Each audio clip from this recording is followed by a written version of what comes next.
Yeah, you moved it. Let's put this thing right. Watch out, watch out. Yeah. Okay. So there are a lot of spreadsheets out there. I happen to be running Microsoft on this machine, and Microsoft Office is a package, right, that comes when you buy a computer with a Microsoft operating system, and in that package you get Excel. So Excel is a Microsoft spreadsheet, and there are other ones out there too. How many of you guys run, I'm just curious, if you have Mac, what is the most popular spreadsheet for Mac? Is it also Excel? Numbers. Numbers? Okay. So I'm assuming that they run in very similar ways, okay? Let's introduce you a little bit, okay, to a spreadsheet. So, you know what? Let's grab, we can use this data here to do a little bit of analysis and to show you something. Test score. Somebody want to give me the first 10 data points, maybe there for test score? Ken? So here, you might type something in here like test score. One thing you'll notice on Excel, you see how this is a little pinched here? You take your mouse and you actually slide it over here. There's a feature that you can double click and it does an automatic fit. Did you see that? So like, let's say it was this tight, but I wanted that to fit. You can slide it right over here and you can double click and it just does a fit there. Okay, somebody want to give me the first 10 data points? 98. Sorry, no, Ken is Ken. Go. 89, 85, 71, 76, 71, 66, 90, 48. That's good enough. Okay, and then I might center this as well. So, when you're out there in the world, something like this, you know, may be practical. Actually, you may have one with you, but with the advent of smartphones and stuff, it's probably more likely that you would use a smartphone, right? Or maybe even a small laptop. Although this thing is fairly robust, it can do a lot of things. It can do a lot of things that this thing can't. So, having said that, I think a lot of you are going to use spreadsheets in your lives in some capacity. So let's say we wanted to perform something similar, functionality there. You can actually by default, Excel puts the independent data, i.e. the horizontal axis on the left, and the independent data on the left, and the dependent data or the vertical axis on the right. But you can force it. You can reverse it if you so choose. But that's why I typically write my X or independent data on the left, my dependent data on the right. I'm going to grab all that stuff. Now by grabbing the actual titles, it'll spit them out in my scatter plot. So I have to just play around a little bit because this is, so there are different ways of doing this. One thing I can do, I'd like to see some pictures of some graphing options. Okay, I could have right-clicked, highlighted the entire data and right-clicked, and I would get options like insert. But I think the better way for me to do it is if you see under this insert tab, you can see over here you have an option for scatter, right? And I'm going to take this one, right? This is similar to the option that we take with the graphing calculator. So I can see this data, and it looks like garbage to me, actually, if you take a look at it. So what does this say so much about the systematic sample? Not a hell of a lot, right? That doesn't look to be like such a correlation. And in fact, if you look at the textbook and you look at the graph right after, it looks more like our graph, right? What is their point? What are they trying to get at there? Grabbing only 4 data points out of a whole bunch is stupid, right? Let's say you wanted to do a linear correlation for whatever reason. Like God knows you wouldn't want to do that in this case, but one thing you can do is you can, I'm not sure if I need to be on a data point, but let's see if I can just go on the graph. And if I put this thing on the graph and I right click, there should be an insert option somewhere, not yet. Let's try by clicking on a data point and then right clicking. Okay, so you can see that. So if you actually click, if you click on a data point and then right click, you see an option there for add trend line. Okay. If we do that, you can see a whole bunch of options, right? much like with your graphing calculator. Let's say I was to pick linear regression. Trend line name automatic is fine.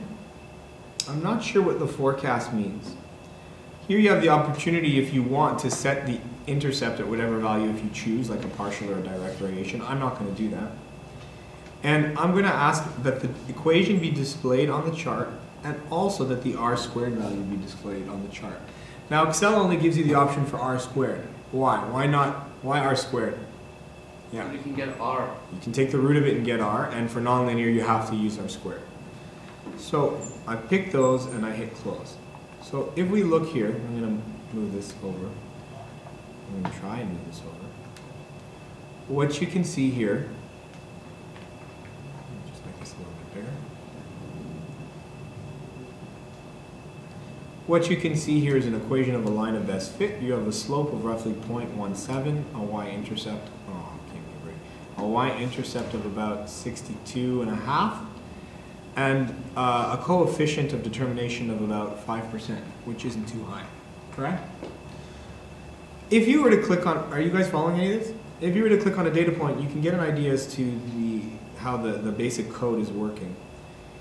It starts out by noting series, and then it references the actual sheet, which is down here that it's getting the information from. But what's really important for you to notice is here. Notice A2 to A13. It's asking for the X data, right? And then it's asking for its Y data, also in sheet 3, from B2 to B13. If I was to reverse the order of these, then it would have plotted this versus this, okay? You may look at things like dollars. Who's familiar with the functionality of, let's say, a dollar sign in a spreadsheet? Okay, sorry, this guy right here. Let's do something else. Let's go to another sheet. Oh, I'm surprised I made that sheet. I can slide these things over too. I can even give this a name if I want. I can call it stats 1. Let's go to sheet 2. Let's talk about, we'll call this stats 2. Let's say you wanted to implement a formula, for example, right? So let's say for example we had a function, okay? Let's say the function was y is equal to x minus 1 cubed, okay? Yeah, it doesn't matter because this is not the actual function anyways. And let's say we wanted to create a sketch for that data. Right? Let's say from negative 20 to 20. I might go over here, I might type x. You could type x like that. If you're a little bit more anal like I am, you might want to use the equation feature. And I don't see it over here. But maybe if I click insert. You just press I'm clicking insert. Do you see that right there? See that option? I'm going to press that.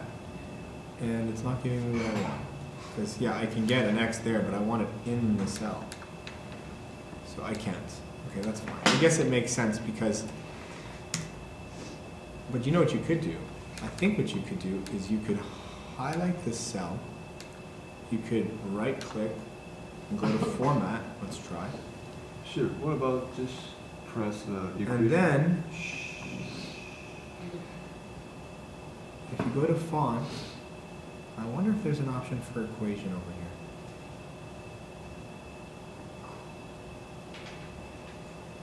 here. You let me know. I don't see equation. One of these though will give you the equation option, and I cannot remember what it is.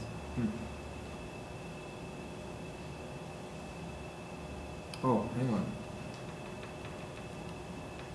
You see down there? Tell me if you see it. I'm just curious. Oh, I think that's a good one, right? Oh yeah, mathematics. Okay, so look, there's a Mathematica 1, there's a Mathematica 2, and Mathematica 3. What's that? Oh my goodness. Wow, there are a lot. Okay. I'm gonna go with that. I want to get that curvy X, you know what I mean? Let's try Mathematica 1. That's really beautiful. That's really bad. Alright, I'm wasting too much time on this, right? Okay, let's just make this, let's undo that. Control Z. Control Z. Okay, and let's do that. Okay, over here you can have y, or you can call it f of x. Okay, let's center that. And let's say we want to sketch data from minus 100 to 100. So what you might do is you might type minus 100 over here. Now it would be annoying, of course, to type in minus 99, minus 98, so on and so forth. So what you can do is on the cell below, you can type an equal sign, right? And you can click on the minus 100, meaning cell A2. So you see I'm referencing cell A2. You don't have to do that. You could have just written equals A2, and you can add 1 to that value. Now, you can then click on that cell and slide over to the bottom right-hand corner. You can see that the wider white cross turns into a narrow black cross. You can click and at the same time drag down while holding that down. And what did I say I wanted to go to? 200. To 100 or 200? 100. Oh, I said 100? Yeah. Okay, so let's say we go down to here. Okay, now, one thing you'll notice is if you look at every cell now, as I scroll up, look, that one's A201 plus 1, A200 plus 1, right? Now, let's say though, for some reason that, there are different ways of doing this. Let's say from here on in, that's kind of a cheesy example, but let's say I wanted to do something complicated. Let's say over here, let's say I wanted to do, let's say this was a constant. Let's put in a value of 20 here. And let's say my objective here is to do equals, yeah, I know what I want to do. Okay. I'm going to create some fancy formula, and it's going to be y is equal to x minus 1 cubed. And let's say I want to add to it a constant that might change. So I write that constant explicitly out here. Okay, plus whatever. What is that? I2. So I'm going to make it a vertical shift. That's a little less. Let's make that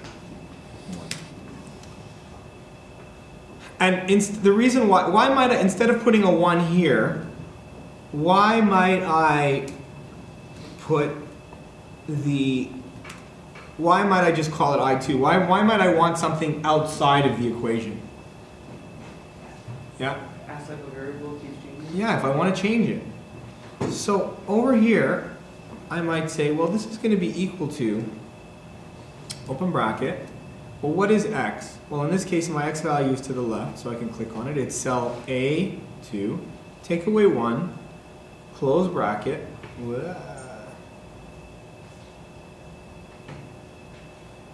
close bracket. We want an exponent, and above the 6, that is your exponent. We want to cube it, and we want to add to it. We want to add to it this value right here, right? Let me hit enter. Now there's going to be a problem with this, okay? Because if I go there and do the same thing, and I drag down all the way to 100, I'm going to go back to the top and I'm going to start scrolling down. Who can tell me what the problem is? Look at the actual screen. What's the problem there? I changed. Yeah. You want these to change, but you don't want those to change, right? You want that to stay as I2, correct? So there's a very simple feature you can use. You can use the star feature.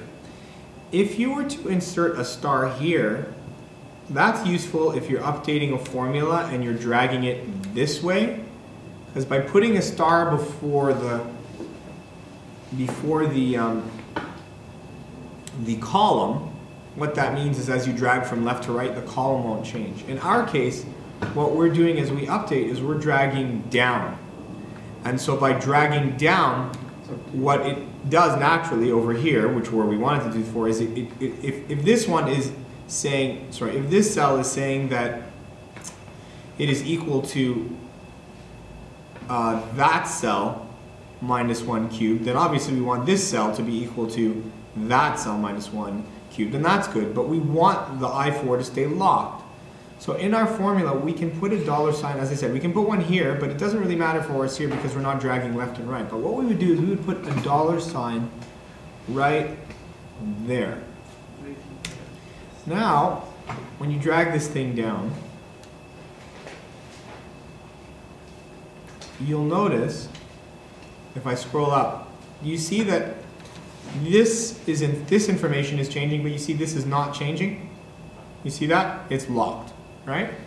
So the dollar sign gives you the ability to create that lock, okay? Again, you could go ahead and highlight your data, okay? You could go ahead, for example, and you know, you could introduce, let's say, a scatter if you so chose. You get your graph and so on and so forth. You have the ability to obviously change the size of these things. And obviously some of you may use this in your presentations. I'm not sure where my x-axis went, but, oh, or my y-axis. You can insert stuff, so you can right-click and you can go, let's see. There's an option for inserting format chart area here. Here? No. So there's a way of accessing it so that you can add grid lines and so on and so forth. Grid lines, but also adding titles and so on and so forth. And I'm not sure where that is right now. But you can even see your other chart options, right? Your pie charts, your histograms, and so on and so forth. One other thing I'd show you, now, importance, right? Let's try something else here. Let's say we put in a bunch of data.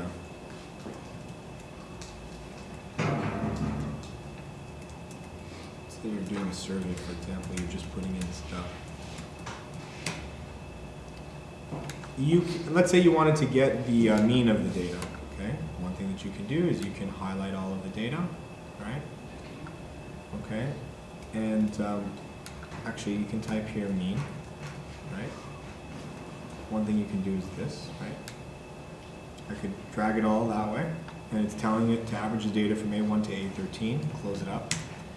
That's just really nice. It's not mean. It's Okay. AVG. Relax. Relax, buddy. And it actually does help you out, too.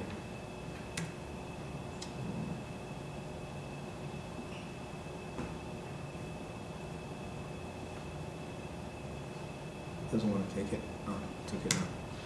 Okay, you can also exclude data. So let's say you wanted to grab the average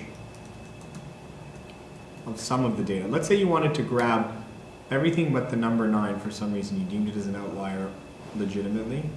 You could take that and do that, right? But if you take a look at the screen, what is it doing? It's basically saying, give me everything from A1 to A6, comma, and then give me everything from A8 to A13, right? You can do that, okay? You can add data. You can type sum, right? You can go ahead and do the same thing. You can do mode, I believe. Okay. Oh. You can do mode.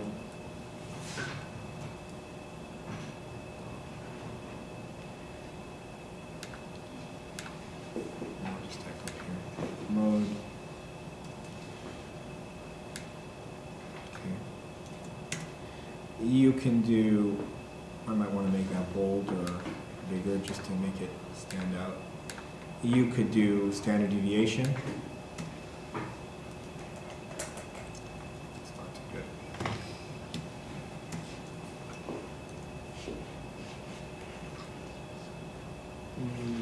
I think it's DV or standard DV. Now, what do you think the P and the S are all about? One is population, right, and one is sample. So which one should give me the bigger value? Sample. So let's see. Let's try this. Let's go from here to here. For example. Okay, and then let's see. So we got 30.7. Let's see if we change that to an S. And you see that goes up, right? Because of the n minus 1 versus the n, right?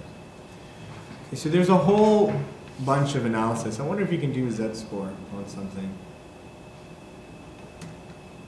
But a z-score, you can do a z-test. We're not going to talk about that now. That has to do with confidence intervals and so on and so forth. So these are a few of the features. You can do all types of things. You can do combinatorics on this. One of my favorite things is let's make this cell. I'm just thinking off the top of my head. Let's say you were trying to cheat somehow. Let's say there was an average you were looking for. Let's say you were manipulating some data. Okay, I'm just making this up to show you a feature. Let's say you were hoping to show an average of. Hang on, let's get it out. Or let's say our standard deviation is 30.7. Let's say you wanted a standard deviation of 34. And you wanted to get there by cheating with one data point, right? What you can do is use what is called an iterative solver, okay? And it's here somewhere. So let me try data. What if analysis? I believe that's what they're going to call it now. Let's see. Goal seek. You see that feature right there? Nice little feature. So I'm going to say I want to set cell A14. It's already there. But if I wanted to do another one, I'd click on it. I want to set it to a value of, what did I say? 34. And I'm going to do it by manipulating that data point. And let's see what we get. Okay? But it's obviously an outlier. Obviously. But my point here was to show you the goal seek feature. Because that is a useful feature. Like sometimes when I'm writing tests for you guys, right? Like I don't always use it. I don't use the test bank that much, so I make up my own wacky questions. And sometimes if I want numbers to work out clean, I'll be like, okay, I want this value to come out clean. So set this value to a value of 6 and change these parameters, right? Now I want to show you one other thing that's cool.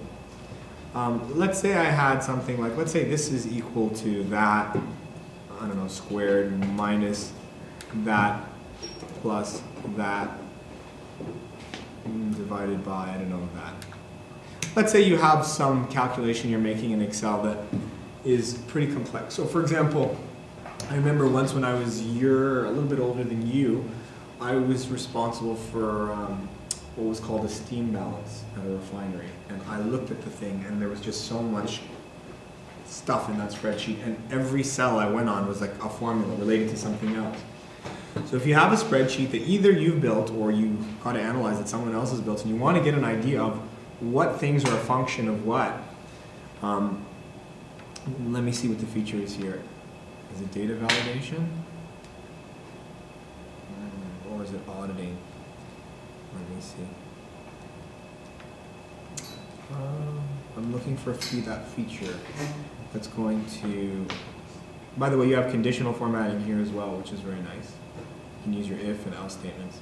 But I'm trying to find that auditing feature.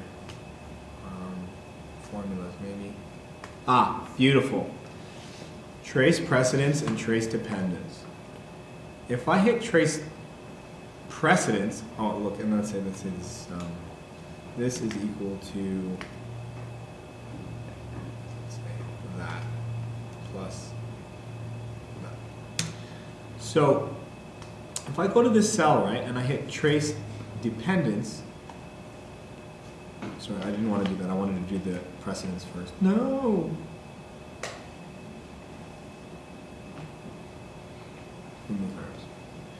If I go trace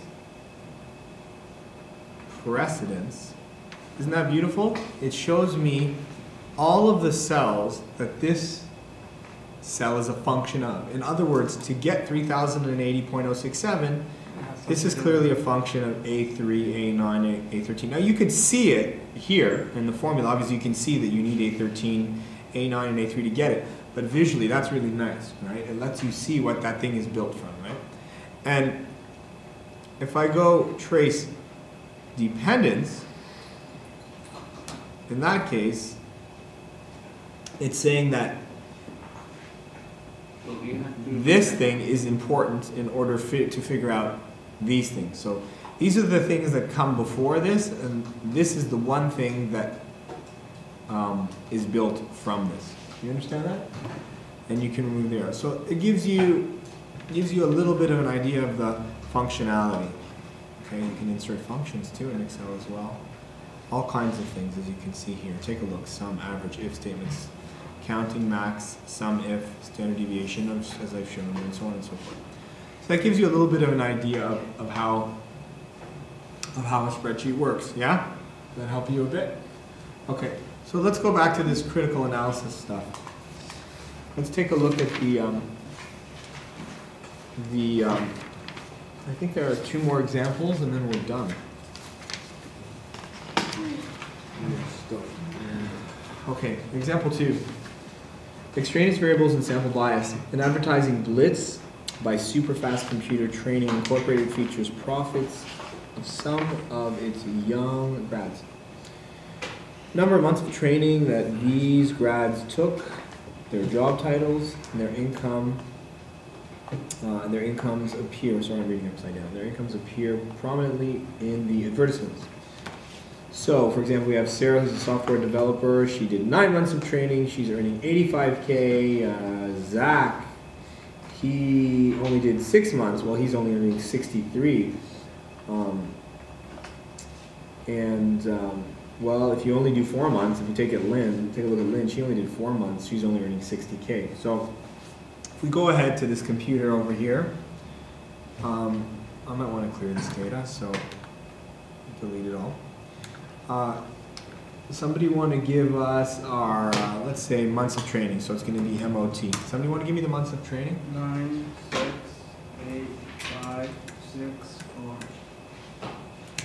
Okay, and 85. hang on. Income, that's going to be in, Thousands. yeah, go ahead. 85, 63, 72, 52, 66, 60. Okay, what the hell happened? I think you missed a number from there. 9, 6. Oh, yeah. 9, 6, 8, 5, 4? 5, 6, 4. One other thing that's cool, I forgot to show you. Let's say you had some data like this. You can also sort the data, right? So there should be a way to sort it. Let's say I wanted to put everything in order. Sort. Smallest to largest or largest to smallest. You see that? Which is a nice feature. So you can see it just reorganize the data. So that might be something that's useful for you. If you're calculating data, let's say in a hurry, right? Or in a random survey, right? Or a random test. But let's say you have test scores. Let's say you're a TA or you're a teacher and you're recording scores, right? And then you may want to see those scores reorganized in some order. You can use that feature. Okay, so I'm going to go ahead and I'm going to do what you're going to do on that machine. Do you guys want me to, should I be doing this on the TI-83? Would you prefer I did that and leave the spreadsheet for now? Yeah. Yeah, okay. So let's do that, just to get you practicing on this thing again. So we have the stat feature, right? You pick the edit option. Sorry, Ahmed, sorry, Wally, can you call out? 9, Sorry, 6, one more time? 9, 6, 9, 6. 8, 5, Yeah. 6, 4. Okay. And if you could now give me the dependent data. 85, 63, 72, 52, 66, and 60. 60? Yeah. Okay, same scenario as before. We want to turn on stat plot, right? Our X data is in L1 and Y in L2. This there, that's on. This is fine. I'm going to hit zoom stat, I believe it was. You guys getting something like that? Hmm? Okay, yeah. Not a lot of data points here either. A, analyze the company's data to determine the strength of the linear correlation between the amount of training and that the graduates took and their incomes. Classify the linear correlation and find the equation of the linear model for the data. So if it's going to be linear, we have to get that diagnostic thing on, right? And we're going to go over here, and I think you can... Second catalog D. Actually, I think it's going to be... Alpha. alpha, and then You don't have to press alpha. When you press when you go to catalog, it's already on alpha. So you just took it off. anyways, I got it there. So hit enter, stat, scroll over, linear regression. Where's our independent data? What list? L1, L2. And our dependent data is in L2. I, as you know, like to save the actual formulas, just in case.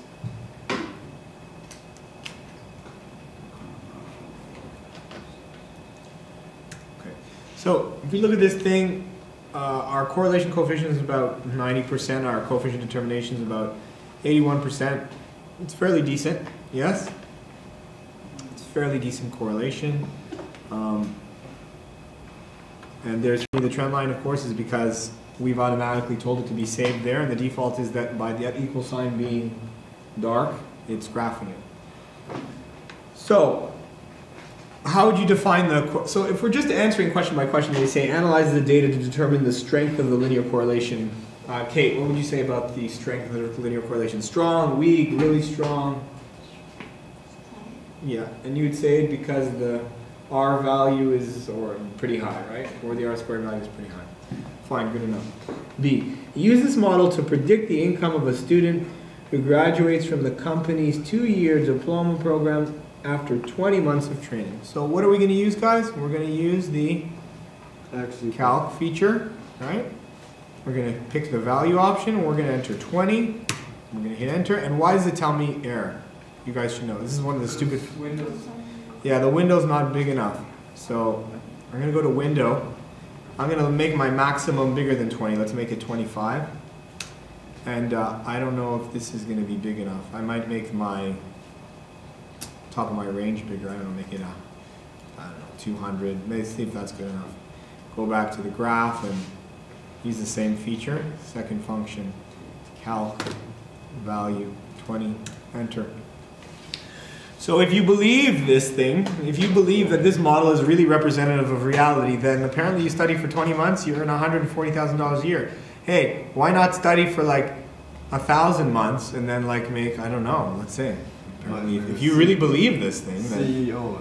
let's go study for, Let's go study for 100 months. Did you adjust your window? No, I'll do it though. Max Let's 1,000. make it like 120. I don't know how much money you're going to be making here. Let's just make something ridiculous. And so let's try that. So what did I say? Something ridiculous? Like if you... 1,000 months. Wow. So if I study for 1,000 months, I'm going to make an annual income of $576,000 a year. You buy that? No. But the line says so. But the line says if I study for 100 months, I'll make over $500,000 a year. No? Okay. Comments? So Yes. Hands up. If like there are different variables in it, like and when you get into that company, you have to work hard, and then you get this kind of salary. You can't get this kind of salary immediately after you graduate from the school. So the school is offering you like kind of inaccurate data. I want to focus on the first thing you said. There are other variables there. there's like how hard you work, what you're doing, what your position is, all that kind of stuff. If you get promoted or not, all that matters. So you could be the janitor. How many data points, by the way, are here? It's 6, I think. 7. Does that to you sound like a lot of analysis? No. And if they're trying to sell you something, they obviously there's a bias there. Well, there may be, well, there's a bias there. They're going to show you their best data points, not their worst data points, right? They're not going to also, if you take a look at this data point, this person studied for 9 months and makes $85,000. Maybe they have somebody over there that studied for 9 months that doesn't even have a job. But they've chosen not to show you that data. So they've shown you the data with a very, very high, a very low spread about that line, or correlation coefficient or coefficient determination. to make you think I want to go there, and if I work there, if I train there, I'll make tons of dough, right? Okay, let's go to the next one. This is a little bit more interesting. I'm gonna clear this, guys. I don't really need it. So. Just clear around.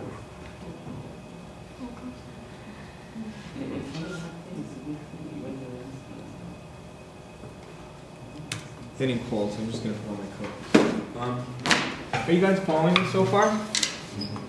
Yeah? Good. Now these are pretty rudimentary analyses that they've shown you thus far, but I guess they're there to prove a point. We got to start somewhere, right? They're trying to prove a point. This one's a little bit more interesting. Which one? Example 3, I'll use. And could somebody give me the years?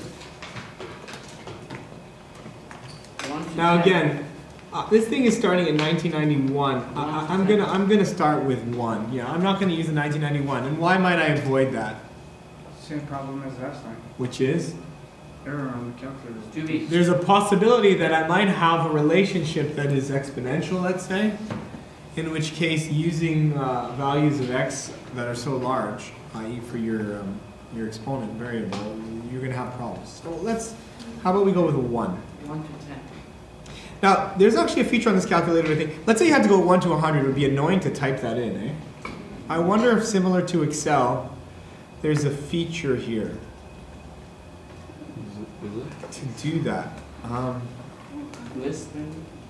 Maybe if I go equal, I don't know. But there should be. Should be some kind. Yeah, there should be a way. I don't remember how to do it offhand. That's something you guys can look at. So I guess I'm gonna have to type for now. I know that you can go up here and like type a formula, usually, but how do I don't know how to go previous plus 1 on this machine. Something you may want to investigate. Were there 10? Yeah, it's 2000, right? Okay, and what's the next column of information? Number of youth orchestras. Can somebody call that out for me? 10, go. 16, 18. That is 10.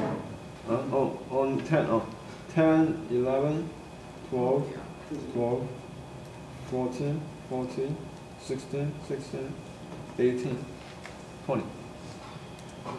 Okay, so, and Ken, lastly, if you could give me players becoming professionals.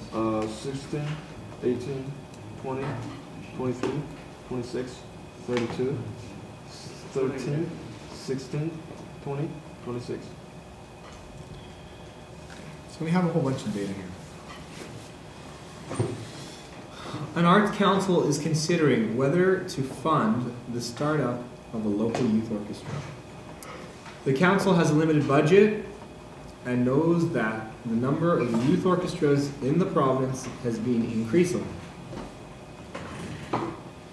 The council needs to know whether, or wants to know, I would say, whether starting another youth orchestra will help the development of young musicians.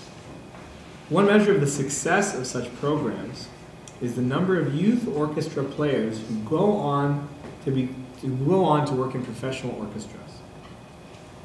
The council has collected the following data: year, number of youth orchestras, and number of players becoming professionals. Okay? So I guess the most simple analysis you'd want to do is you'd want to plot as your independent variable number of youth orchestras, right? And the number of players becoming professionals, right? So if we did that,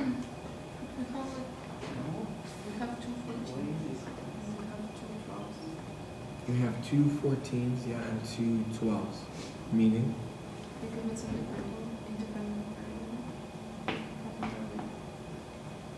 Oh, can you have more than one?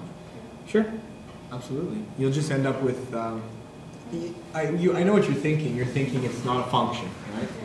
because you could have like one dot upon another, above another. Yeah, it'll still create, when it goes to create a regression analysis, it'll make it functional. It'll still make it functional. Because if you remember, the regression analysis is based on the residuals, which is the sum of the squares of the vertical distances from the line. So you can have two, and you evaluate at the x-coordinate of each point. So maybe 2 points have the same x-coordinate at different heights. It can still do it. Okay, so I'm going to go to stat plot, and I want L2.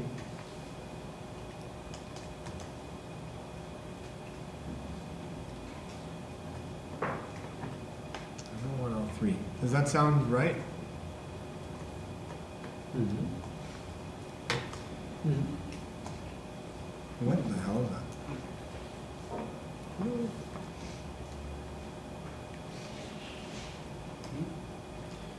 Okay. And then I'm going to pick zoom. Looks like a butterfly.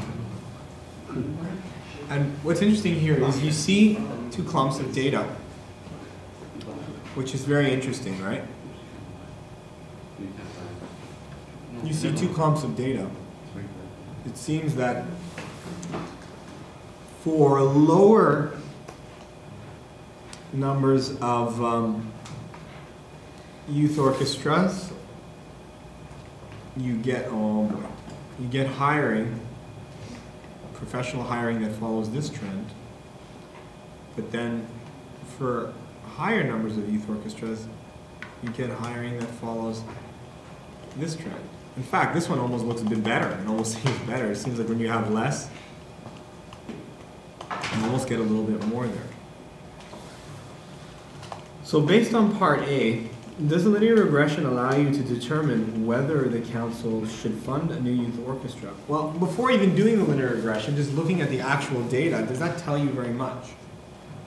Based on that, if you were actually just going to do a linear regression, you're not going to get. Actually, you might get a decent correlation. Why? Because it might. No. It might. These data points might balance out, and you might get something right down the middle. But is it really worth anything? No. Because you're getting this perfect offset. You can look at the data. It's garbage, right?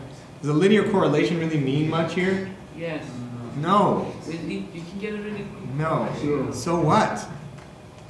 It's mathematically a good correlation, but looking at it, does this mean much to you? Yeah. Maybe if you broke this data up, maybe if you plotted, you got a linear correlation here and maybe some kind of correlation here, not a hell of a lot of data. Doesn't mean much to me. Jeremy, do you understand what I'm saying? B, suppose you discover, okay, sorry. Does a linear correlation allow you to determine whether the council should fund a new youth orchestra? Can you draw any conclusions from the other analysis, or from other analysis? So then the question becomes, can we do any other analysis? Well, take a look at the data that you have, the 3 columns. We've plotted 2 versus 3, L2 versus 3. What else? We also have year. Can we plot anything else? How about L1 versus L3? I'm going to try that. Yeah, of course. I'm going to try L1 versus L3. If I do L1 versus L3, what am I doing? Sorry, no, L3 versus L1. I'm doing number of professionals as a function of Time. Year or time, yes. Now if I graph that, I get nothing so far. Okay, now take a look at what we have here. That first data point is 91, right? So look, 91, 92, 93, 94, 95, 96. Okay? Now, I have that. I also want to do a plot. So, what year is that? What year is that drop off? 97. So make a note of that somewhere. I'm going to type that. So, 97, I've got a drop off of what? Drop off. I'm plotting L3, number of professionals. Drop off of number of pros. hired, right? From youth, from youth org. You guys with me so far? Sure. Can I finish? Can I finish a little bit? I'm in the middle of a thought, and then you can ask everything you want. Well, I want to also do a plot now. I want to plot L1 versus L2 versus L1 now. So I'm going to go to stat plot, and I'm going to turn this one off, and I'm going to go over here. L2 versus L1? Yeah, L2 versus L1, which is I think already set up over here, right? Yeah, I think It's L1 versus L2. Sorry? That's L1 versus L2. No, typically you do dependent versus independent. You sit when you verbalize it. You verbalize dependent versus independent. And I'll hit enter, and then I'll go zoom. Oh, it's Pretty good. exponential. So now we're plotting number of youth orchestras versus time, right? So it would be nice if I could do a split plot on this. So this here is number of youth orchestras I have versus time. So what this is telling me is from 1991 to 2000, the government was just building more and more of these things, right? But yet, I'm going to turn this off now and go turn the other one off, off, and then turn this one on again. Then you can just. Is there a way you can do it? Yeah, you can just go up. You see, there's it says plot 1, 2, 3 at the top. Yeah. Oh, you're talking about. Anyhow, and yet this plot says that the number of people becoming pros, Zoom stat. okay, was here. Did I do? I did zoom stat, didn't I? No. Oh, sorry. So the number of people, thank you. The number of people becoming pros from 91 went up, and then it dropped. So now in your mind, you have a bit of a problem, right? Because one graph is saying that from 1901 to 2000, steadily, you have an increase in the number of the youth programs being built, right? And then in terms of number of people being hired as pros from those youth programs, you also have this ever increasing trend. But then for some reason, the trend just plummets. Okay? To zero? So you seem to have that going along. It seems to support the notion that, yeah, we were building more of these youth programs and more of these youth were being hired as pros, but then something happened in 97, right? So you go into the analysis and it says, suppose you discover that one of the country's professional orchestras went bankrupt in 97. Now you have access to a critical piece of information. Now you'd have to find that. And what is that going to be indicative of? One of the opera houses, let's say, or orchestra houses in, let's say, New York, in Manhattan, shuts down. What does that tell you? Yeah. It tells you that there's less of a demand. There's less of demand of professional. Yeah, there's less of a demand. So even though you are pumping out more youth programs, there's less of a demand there. So you have an oversupply, right? You have an oversupply. Guys, you have an oversupply, correct? Similarly with teaching now, I know that from what I hear, it's very hard for new teaching graduates to get a job.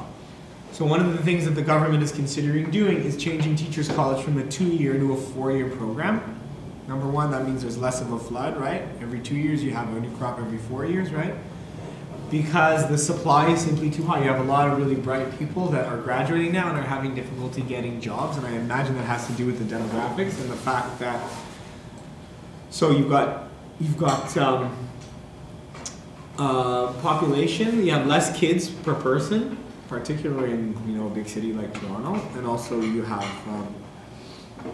teachers that are happy with the profession and they're happy to stay longer rather than retire younger, right? So there's less of a supply there. So based on all this information and the initial criteria for this, which is the city is trying to make a decision as to whether or not to build more youth orchestras. Can I get your thoughts or comments on our analysis and what you as a city council member, for example, as a mayor or a governor, might say regarding that question based on this analysis. Anybody? Yay or nay? Build more, don't build more, why, and why? Hands?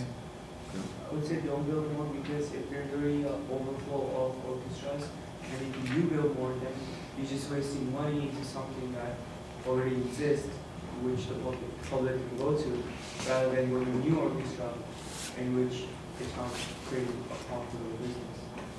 I would say one interesting thing to that, in 1997, you definitely see a drop off, right?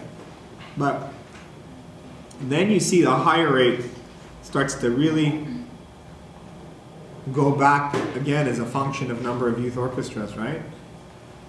I would want to see more than this many data points, but it does seem that the trend picks up again after 1997, right? But if you're in 1997, you're not sure if the trend's going to pick up again. True, but now it's not 97 because what's the last data point here? 2000. Right.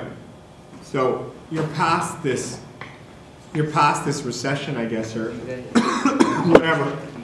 It wasn't happened in 1997. I would, maybe another thing you could do is go and look at the actual number of professionals or professional makeup of people in the orchestras. Milad, guys, can you do something else? Quietly. You might want to look at the makeup of the professionals that that exist in your orchestras. How many of those people are local versus how many of those people are international players, violinists, cellists, and so on and so forth.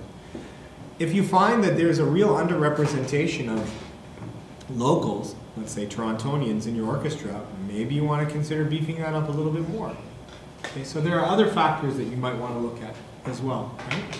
So you may. But I think the critical aspect of this analysis was to see that, you know, if you were to just look at the initial plot that we looked at of L3 versus L2, and let's put it up again. L3 versus L2. Isn't there the second plot? No, those two plots I made versus L1.